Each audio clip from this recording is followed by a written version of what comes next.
you say yes to one school, you have to say no to others. Yeah. What made you say go from Michigan State, Kansas, Indiana? What made you say no to Michigan State and Kansas? I mean, I would say, honestly, just the coaching staffs. Like, I was really looking at Mike Woodson and the people that he surrounded himself with. Like, I was really looking at that, like they know exactly what they're, like, they've been, like we said, they've been to the places that I'm trying to get to. Mm-hmm. And then, like, you also have, like, a dude like Calbert Chaney on the staff. Like, that's hard to top. Like, he went through it. He did it all. Like, Big Ten, like, he's, like, the best probably in the Big Ten. Yeah. So it's like, and he kind of played, like, the same positioning as me. Yeah. So, like, I know a lot of times you would come in the gym, you would see us, like, working out and stuff. So it's always good just to, like, learn day by day from him, just getting better each day and just learning how to just move in college. It's a different life. It's a different life. Welcome back to The Player's Perspective, a podcast hosted by Miller Kopp and powered by Hoosiers Connect. As the official NIL collective of IU Athletics, Hoosiers Connect provides exclusive access to IU student athletes, offering fans an inside look at their lives both in and out of competition. Tune in weekly to hear stories and perspectives from the incredible athletes that make Hoosier Nation proud. Being the only freshman on a team is difficult. Were you the only freshman at Wisconsin? No, you had Pete with you, right? Yeah. Okay. Yeah, Northwestern. Northwestern. That's a banned word on this podcast, man. No, but like, we'll bleep it out. Yeah. We'll bleep out all other Big Ten school names except for IU. Yeah. There'll be a lot in Luke's podcast. But no, I was, coming in to college, I had 3 other freshmen with me. And so we had a lot of shared experiences, and we were going through the same thing, learning the playbook, figuring out what to do in our free time, who to hang out with off the court, what to do off the court. And everybody now who's coming into a school like Indiana, especially with the NIL opportunities and the time you have on your hands compared to high school, it's amazing, right? Mm-hmm. You have so much at your fingertips, and the biggest thing is about who you've got ahead of you. Me, I was lucky to have great seniors and great vets who just helped me out, who would give me rides. I didn't even have a car my freshman year or sophomore year or junior year.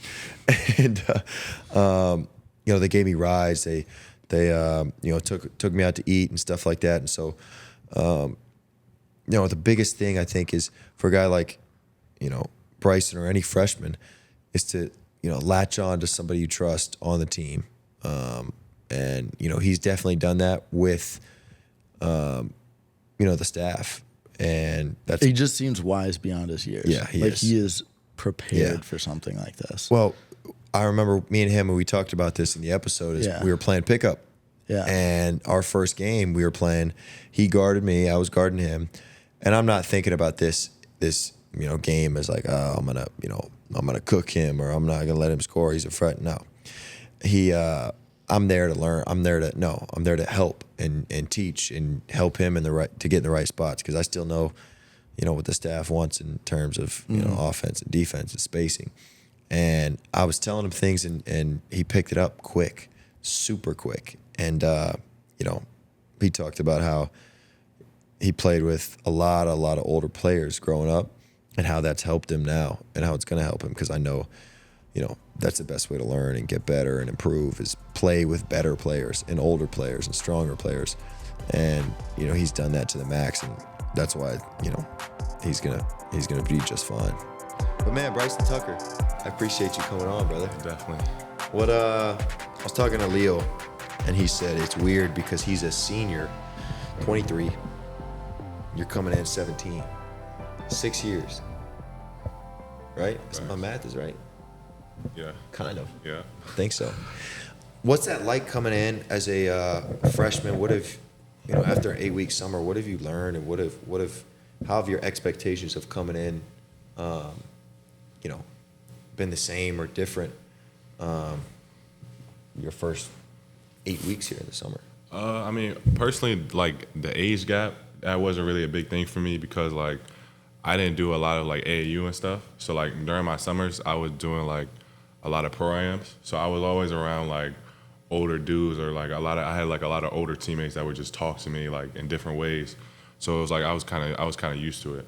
So coming in, I mean, just dealing with the 8 weeks, I didn't really know what to expect. I mean, I knew it was gonna be like some work, but I didn't really know like what we were gonna get into. But I learned like they were really keen in on like the defensive principles. Like they didn't really care much about offense and stuff.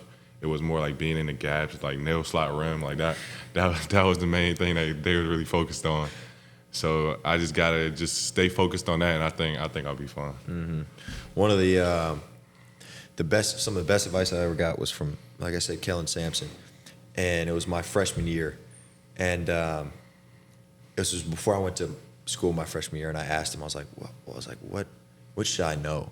And obviously he's, his dad's Finn Sampson, going to be a Hall of Famer. Mm-hmm. But I asked him, I was like, what should I know before going in to my freshman year? And he said, you first have to earn the trust of the coach. And you earn the trust of a coach by being a low mistake player and by doing what you do best. Yeah. And for me, it was shooting the ball and then he said earning his trust on defense. So for me, it was doing what I do best, shoot the ball, earning his trust on defense, knowing, like you said, nail slot ram, all the little stuff, so that when he sees you on film and he's not, you're always in the right spot and you always are going in the right, areas, that he trusts that. And then, not deviating from that, especially for your first year. And that helped me, bro, for, my whole year. Yeah. I ended up starting, 18 out of, 20-something games, even though we weren't great, but it was still, the goal was to get on the court, and that was it. And so, yeah, man, that's good to hear, bro, because that's, the mindset is everything, and coming in with the learner's mindset is huge. But you mentioned you didn't really play AAU in the summers. Yeah. Why was that? What was kind of thought process behind that? Me and my dad, we just didn't feel like it was like needed, because it's like during high school and stuff, like, during the summers you have like the little live period, you have like a 2-week, especially like in like the DMV area, it was like a lot of like big live periods that were going on, and we felt like if we like prepared all summer for those live periods, that's where you're gonna get like all like the offers that you need and all the other things. So it was like we just didn't think AAU, and then we didn't want like the tax on my body and stuff. So like a lot of coaches, like when I talk to them, they'd be like, oh, like you're still fresh, because like I didn't play all those games in the summer. It was just like I would play games here and there with like the programs and stuff, but that wasn't really like too crazy on your body and stuff. Well, it's not like you're playing like 3 games in a day, exactly, or 8 games in a weekend, which is just like it'll kill your body, even when you're coming up, because you're still, whether people realize it or not, like you're still growing, you're still growing into your body, you're still figuring it all out. And what were those pro-ams like? Man, for my first couple of times, I think I was like 14, because like it was bad, because like they don't really care, like they don't care who you are, how old you are. Like first play, I remember one time, first play, I'm coming out there, I thought they were gonna like take it easy on me. First play, dude comes down, trucks me all the way into the end of the court. Bad, I'm under the rim, punches on me, throws the ball at me. Like, it's bad. It was bad. At 14? Yeah, 14, it was terrible. And mind you, these dudes are like, they're pros, so they're like overseas pros, so they're like 26, grown men in their prime. Yes. Like it was crazy. But now, like, since I've been doing it, like just growing in it, like I think like I'm holding my own now, obviously, but it's like just beginning with it, it was rough. Dude, that's the best way to learn, man. That's the best way to get better. Yeah. Because your threshold for competition is already, it immediately goes higher. Because when you grow up playing stronger, bigger, faster guys, when you're younger and you're just not there yet, you get better so much faster. And who was the best? Do you remember a guy specifically in a pro-am that you played against that was just like that, like a dog? What's his name? I think he played on Detroit. He's from like the Maryland area. Oh man, I mean, Jeff Dowden. Yeah. I played against him a lot. Yeah. Who else? Was there anybody was that the wake up call for you when you got bodied and then he threw the ball. Yeah, it was just. I mean, my dad kind of already like prepared me from it, just like because he used to play, so just by like playing him 1-on-1, like he never really took it easy. But it was just like personally, I just felt like man, like you really like even now, like when I see someone like younger than me try to push up on me, and if it's like an actual game, you gotta take it like them dudes take it personally, like they don't like to lose, and that's probably where I built that mindset from, just by learning that. And like you learn a lot of different things from them too, like just like talking, like cutting, like being in the right place at the right time, because they're looking for all that. So it's like that's how I really like develop. Dude, that's the best way to do it. I think you could do all the drills and stuff you want, but if you don't play and compete against somebody who is equally or better than you, you're not going to get as good of results as you can. Thanks. I remember my first. This is when I knew I was like hooked on basketball, but I was also like, dang, I don't know if this is for me.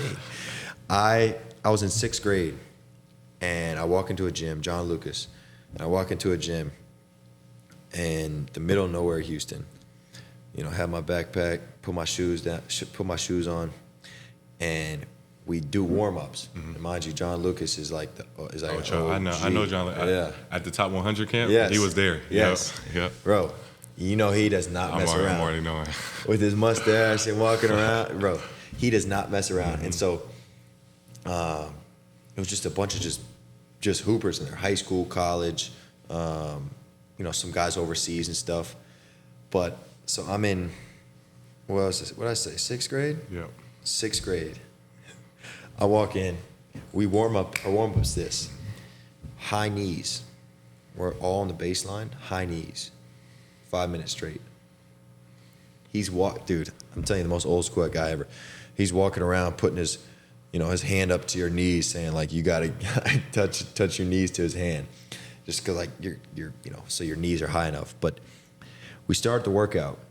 We do like a couple layup drills for like 5 minutes. Then he's like, all right, it's time to compete. He matches me up with a girl. And mind you, I have 3 brothers. And I'm in 6th grade. And I'm in this new gym. And I'm like, dude, I've never played a girl before in basketball. Yeah. And it's full court 1-on-1. So they have the cones up in the middle of the floor, like at the midline. So now the court's split up in half.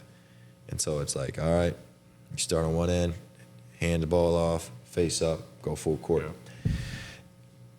And I start on defense. And this girl, she's not my age. I think she was in high school. But I'm like, I don't want to hurt her. Like, I can't really bump her. Like, I don't even know. I've never even barely even talked to a girl. I'm in 6th grade. Like, I don't know. And dude, I kid you not, she put me under the rim. Like, it was crazy. She faced up, took like a jab, dribble, like in that half court, and I'm like running next to her, like just showing my hands, like thinking I'm, cool. Boom, boom, and I'm like, and she lays it up, and I'm like, oh my gosh, what just happened? And so that was like the wake up call for me. It's like, dude, it doesn't matter who is in front of you, girl, guy, it doesn't matter. Like, you got to compete no matter what. And so after that was like a huge kind of wake-up call and lesson for me, and good experience of like, man, it doesn't matter who's in front of you and how old you are, how old they are. It just, you got to try to win no matter what. Thanks. Yeah. So what's been some of your thoughts coming in as like the only freshman? I know age isn't, it doesn't matter. It really shouldn't. But you're in a new environment. What's this been like in terms of, a new environment and learning, and what have been some things that you've picked up on?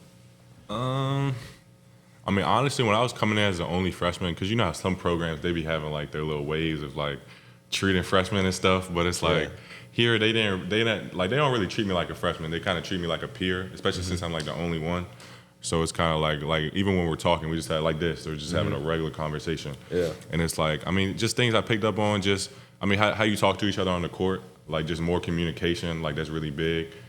I would say certain movements, like on the offensive side, like we already talked about defense and stuff, but just like waiting on the screen, like being ready, like being patient, waiting for the guy to come up, like when you come off the screen, Like it's just a lot of like little things that you wouldn't like necessarily hear from just going out playing pickup. Yeah. So it's like you just really got to be locked in on certain things.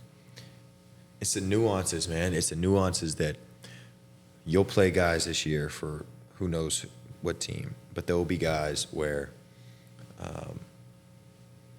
they aren't like the quickest or they aren't the most skilled, but like they're so crafty. Mm-hmm. And the craftiness comes with, I don't think the craftiness comes with age. I think the craftiness comes with an awareness, like an awareness and a mindset of like learning and picking up things. Like no one's obviously going to be as crafty and as like witty on the basketball court as, Chris Paul. Facts. But that doesn't mean you can't take some of the things from him or from other players and use it now. Like I remember a guy, Xavier Simpson from Michigan, in the kind of in and out of the league, on a two-way here and there and whatever. Dude, he was one of the craftiest players I've ever played against. But he couldn't shoot a lick. But he would still somehow get to the rim, and he had his like sky hook that he made popular. But again, he was one of those guys who was just super smart, and always had that like learner's mentality. You could see it in his eyes, like he was always observant. And so I think if people have that, and if you continue to have that, which I know, shoot, I could tell from like the first time we played, is you got that, which is dope. That'll go a long way. It was funny. I remember when we played pickup the first time, where you were guarding. I remember that too. Yeah. So what? That was pretty. That was a cool interaction, a cool like game or two. What was, for anybody who doesn't know, or for people who don't know, like what was your first pickup game, like me and you? Man, it was funny because I mean, even though he wasn't on my team, like he was still kind of like coaching me basically. Like I remember like, cause I don't think we went over like nail slot rim yet. No, this was like early. And bro. he's on the wing, and I'm guarding you. And in high school and stuff, you're taught to like don't let you score on me. Yeah. But it's like in college, it's like you got to be and help. And I remember I forgot who was coming off the screen. I think Big Bala was setting the screen. He's coming off. I'm attached to you, like not trying to let you get the ball. He was yelling at me, telling me get to the elbow. So like when he comes off, like I'm there. So he didn't have like a drive lane. And I was just thinking, I'm like, wow, that's crazy. Because even though you weren't on my team, you were still like helping me out, trying to help me learn and stuff. Just get ready. That was funny. I still remember that, man. It was funny because while we were playing pickup, like I know, we want to win, but like I'm trying to help you because I know you can do it and you can get there. And especially while everything is so fresh, it's I wanted to see how quickly you would pick it up. Yeah. And it took maybe a possession or two, and then we'd go down. There wasn't anything that happened. And the next time it happened, you were a little closer, but still kind of hugged up. But for any context, this was during the summer. We played pickup. I was training in the summer in Bloomington, and our first game playing pickup, me and Bryson were guarding each other. And it was funny, man. People after the game, after we played, were like, dude, you were really yelling at Bryson a lot. But like, I didn't think anything of it because the times I think I was the loudest was like when you did it right. Yeah. And I was like, that's it. Like, let's go. Thanks. And another one too that I've seen you continue to do in practice is the topside tags out of the corner, and just keep plays alive, dude, and just crash the old glass, the old boards, because dude, that's, man, especially with your athleticism, bro, you'll be able to just keep so many. That's what they always tell me, like when I watch film and stuff, because like a lot of people like just turn their heads a lot, so it's like you just cut right behind them, or sometimes even in front of them. Yeah. They still be like slow to catch you, and it's like you just get to the rim quick. Yep. Exactly. And even if you can't get the ball, which is becoming more popular now, like more taught, is like just tipping it out. Yeah. Like you crash the glass obviously, but you go on like the top side of the rim, so transition wise you're easy. It's easier to get back without guys getting behind you. And so, if you don't get it, if you can't get a hand or two hands on it, you just tip it out to your guys, and then the play stays alive. But I remember that, man. For everybody, Bryson Tucker is a quick learner. He's a fast learner. And it was funny because I kind of like, in my head, I kind of like challenged you, just with like, get in there, like do it right. The thing is too, like most people, like even like the way you were like talking to me, most people they were like, man, he was kind of yelling, and I'm sitting there, I'm like, because I mean, even playing against older dudes, me being like the youngest, I'm used to that. So it's like you got dudes like yelling at you. I'm like, sometimes you be like who are you talking to? But it's like they're just like teaching you like just be at this spot at a certain time, and it's just getting you better, getting you prepared for like where you really want to go. Yeah. Well, there's a sense of urgency. Facts. Like there has to be, and if there isn't, then it's good. Then it will take too long to get done. Mm-hmm. And I think one thing I've realized just playing in the G League last year is, and training camp and summer league and stuff. If you're not a fast learner, you're done. And it's funny. It's like dumb players don't last unless you're like super talented. But usually that's not the case. Yeah. Like dumb players who can't learn and pick up things quick, you get left behind. My coach always says sleep at night. Like he's explained a drill once, and if you don't get it that one time, you just look dumb. Mm-hmm. And you get out there and you mess it up, and then you get to the back of the line, and you're like, dang, that was not like, because they don't want to harp on anything more than once or twice max, and so that's something you got. I'm guessing you got that from your dad. Yep, it's my guy. Especially on the basketball terms, he taught me a lot. He taught me all the basics really, and like obviously you're gonna learn stuff from just playing pickup. Mm-hmm. So like I picked up on a lot of that type stuff just by learning from other dudes. Like you said in the beginning, just learning from other people, seeing how they move. But he taught me like just the basics, like how to step into your shot, how to shoot the ball and stuff, bounce pass, chest pass, just all the basics. So shifting a little bit towards Indiana, obviously here, what was that process like, and where else were you looking at?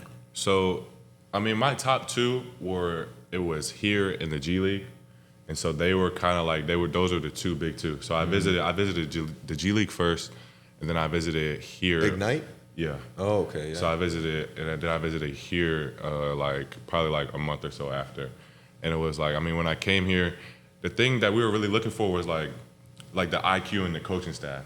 Because like the G League, obviously you're surrounded by dudes that know what they're talking. Like you got a lot of these dudes were in the NBA, they're past players. Yeah. And then also when I came here, it's like you got Mike Woodson, you got Calbert Chaney, it's like you got Kenya, you got a lot of dudes with a bunch of experience that know what they're talking about. And it's like that's really what we were looking for. Like especially because my goal is to get to the NBA. Yeah. So if you surround yourself by people that have been there and know what they're talking about, it's like you have a faster route to learn and try to get there. You still got to do what you got to do on the court, obviously. Yeah. But if you already have the stuff in your head, then I think it's like a little simpler. And that's the thing is the guys that have earlier and quicker success in the league, and whether it's G League or NBA, is because they don't have to get caught up on the basketball knowledge. Right. Of like, when you get there, you won't have to remember your positioning. You won't have to remember like to crash the glass from the corners every time, because that'll just be ingrained in your mind. Like they chart, for the OKC Blue, like they chart how many times we'll crash a glass from the corner. Wow. So like they call, it's one of those things where it's so important that everything's tracked. Like our shell defense, if we're in the right spots, that's tracked. So it's like all that stuff, man, it goes into account. And if you kind of build those habits now, at the end of the day, when you get to where you're going and where you will go, you'll be that much more primed for success. Because at the end of the day, it's not just to get there. Like your goal is not just to get there. Facts. Right? Like it's to stay there. It's to stay there and have success there. It's true. And so that's a whole different beast, because you have the talent, you have the ability, the work ethic to do it, but it's more about continuing to learn and absorb the game, which I know you will. So you visited G League Ignite? Yeah. It was like... What was that like? I mean, it was nice. It was in Henderson, Nevada. Yeah, we played there. It's a nice area out there. I mean, the living situation was really nice. Coaching staff was amazing. Where else? I saw the arena that you played in. So I mean, it was really good. I mean, the work ethic. I mean, So you're a pro. You go there. You're done with everything. No school. You're not doing it. So you're a pro. So it's like you go there. Your main focus is basketball. So you wrap your mind around just getting better each day, practicing obviously with the team, but then it's like you have to take care of your own free time because there's so much more. Yeah. It's like that's how it is every day. So straight if I would have went there, straight out of high school, I have like I'm a pro technically. Yeah. So it was a lot to take in. So for context, people who are listening, the G League Ignite is it's actually discontinued now. So you made a great decision. But it was basically a feeder program into the NBA that the NBA kind of like backed and funded, and so there have been a bunch of draft picks leading up throughout that team. And so the kind of idea is it's like high school, G League Ignite, and they play in the G League, and then G League Ignite drafted NBA. Yeah. And so that's kind of like the system that it is. So it was kind of rivaling like college, obviously, because it was those last two decisions.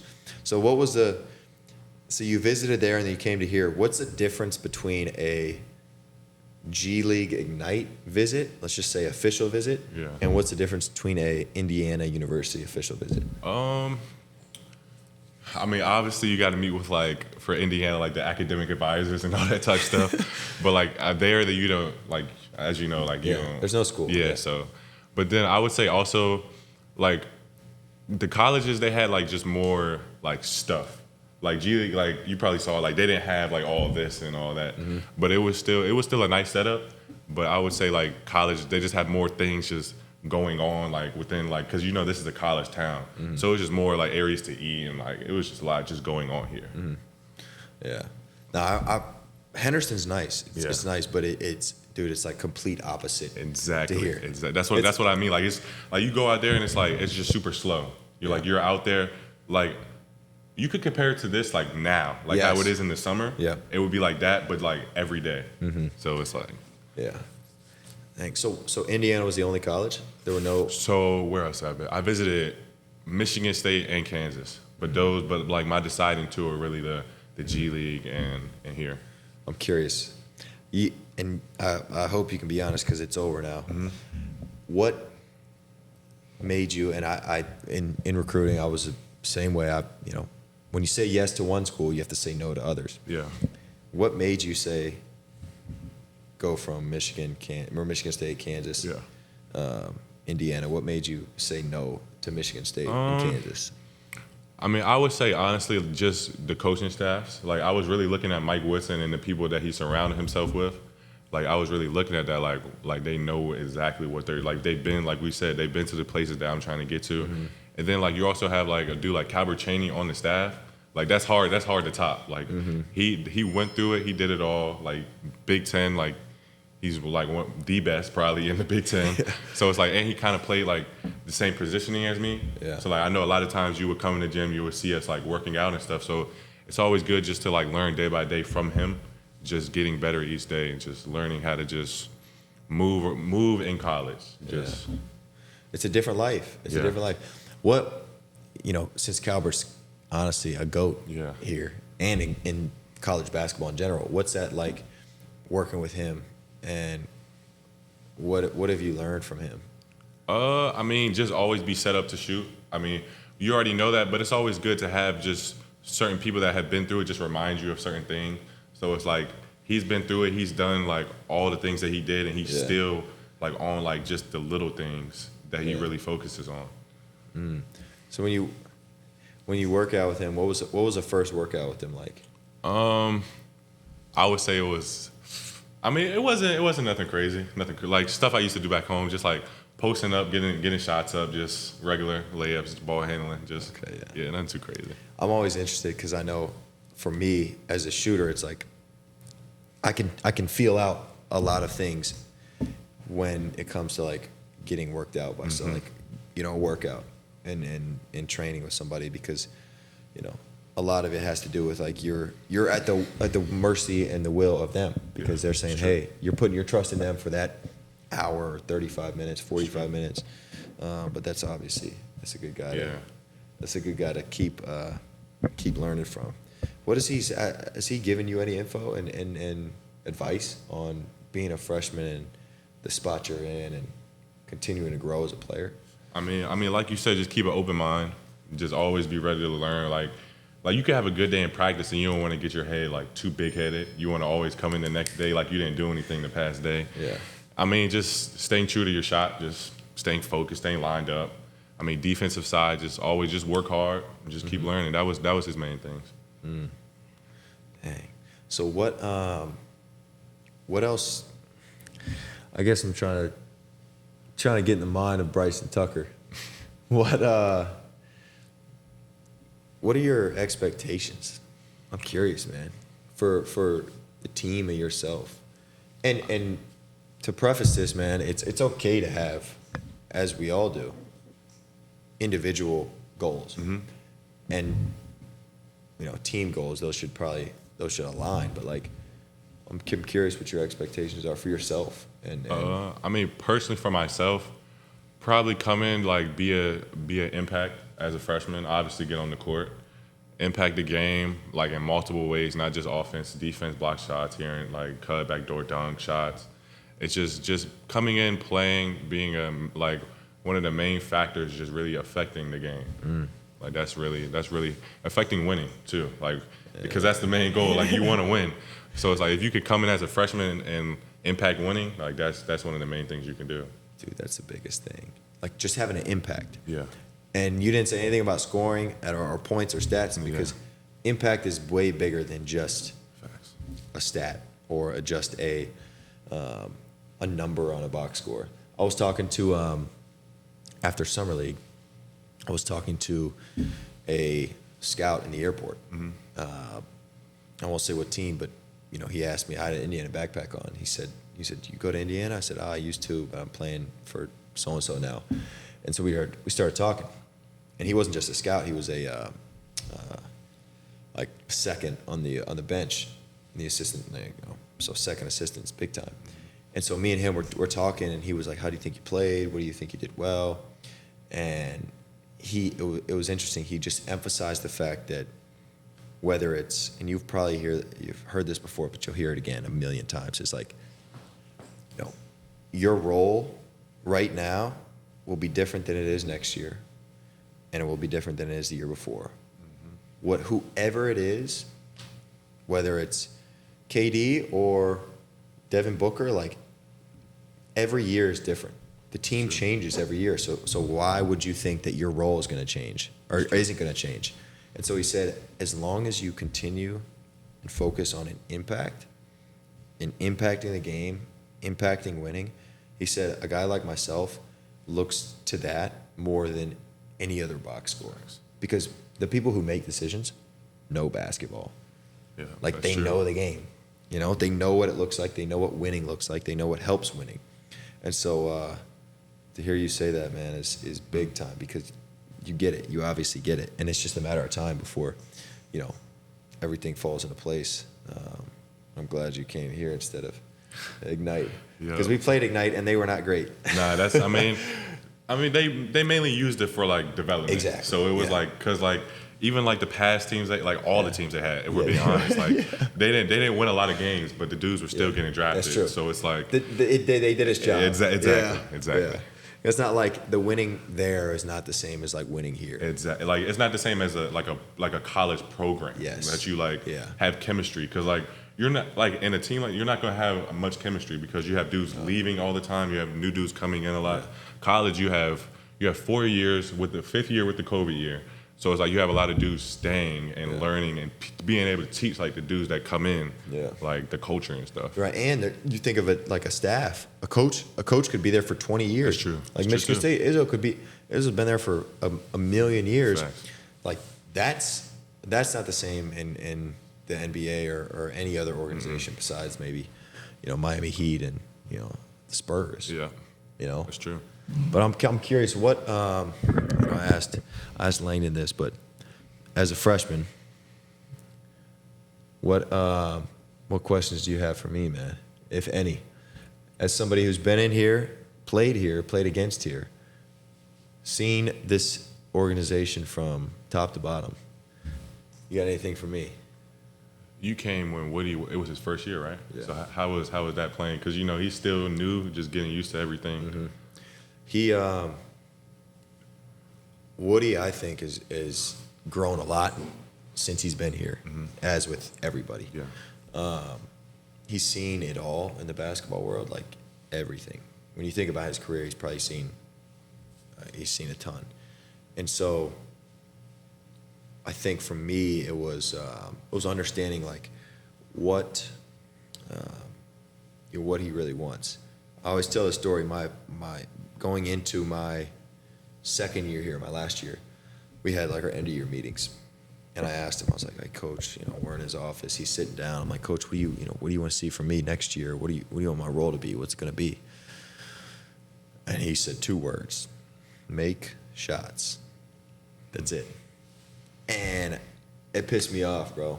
It made me so mad because I was like, man, I could do more than that, man. I could really do more. Like, that's it. Just make shots. I feel like I'm a better shooter or whatever. But after like a day or two, I was like, okay, all right. If that's what you want, that's what it'll be. Mm-hmm. And it was the best thing for me because I just hope everybody on this team can have a role as defined as that. Whether it's, you know, Balo is like, hey, what's your role? It's this and this. That's it. Yeah. You know?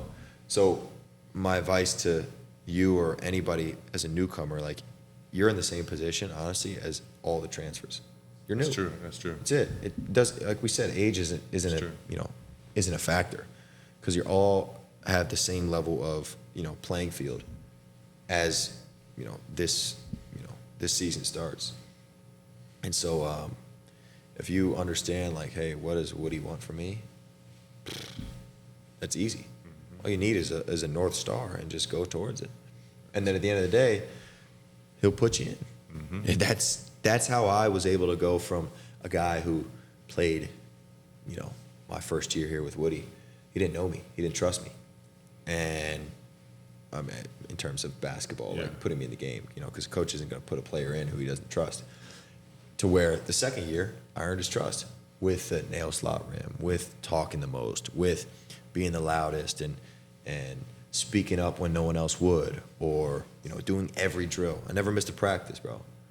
I never missed one practice. 2 years here.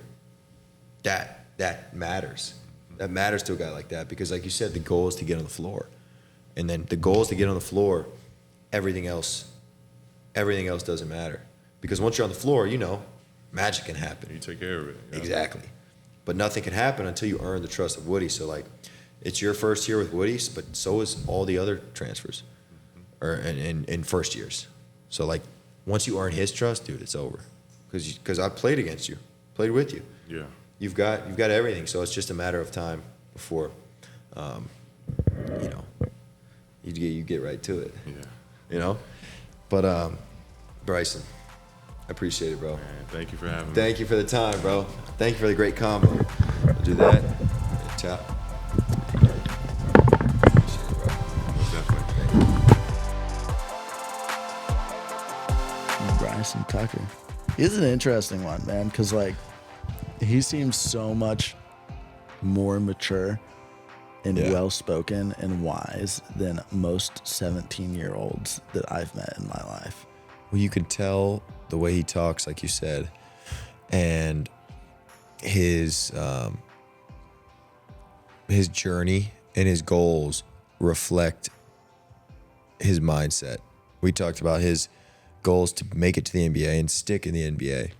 And he's 17 years old, you know, 18 years old, talking about that, like, with confidence and with, like, a certainty that he's going to get there. And you don't have that. You can't have that unless you're mature, and you can't be not serious if you're talking like that. And you could tell he is. Like, he's very serious. And you know, we went into how he almost, you know, what his other options were out of high school. And I didn't even realize this. I probably should have done more research. It's like he almost went to the G League Ignite team, which is a team I actually played against last year. They discontinued it, which thankfully now that led him here to Indiana. But like, he was almost a 17-year-old. I know. You know, isn't that like professional? Crazy that there are opportunities like that out there now, that like you can just like go and he talked about this, like you can just go be essentially an NBA player. Yeah. Like there's no structure outside of just practicing every single day. And I don't know how you feel about that as like looking back on when you were 17, 18 years old, but that would be extremely challenging. And I like, if you went to college, so like, if you would have given me a bunch of money as a 17-year-old kid and told, this is all you got to do is you got to work out and play basketball and be in shape, and we're only going to practice for like 2 hours a day, and you got Saturdays off. You said, I'm sad. I said, well, yeah. But I don't know where I'd be right now because I'm not dumb, but I'm also like, that's just like the world at your fingertips without. And I think he recognized that 100%. He does. And that's got to come from his family. We talked about, and like, his dad, he really trusts. And his trust in Mike and Woody. Yeah. Just like you just said, the people that Woody surrounds himself with are just like, that's why he wanted to come here. We hope you loved this episode of Players Perspective. Don't forget to hit the subscribe button so you never miss an episode. Stay connected with Hoosiers Connect on social media for even more exciting content featuring IU student athletes. Until next time, Hoosier Nation.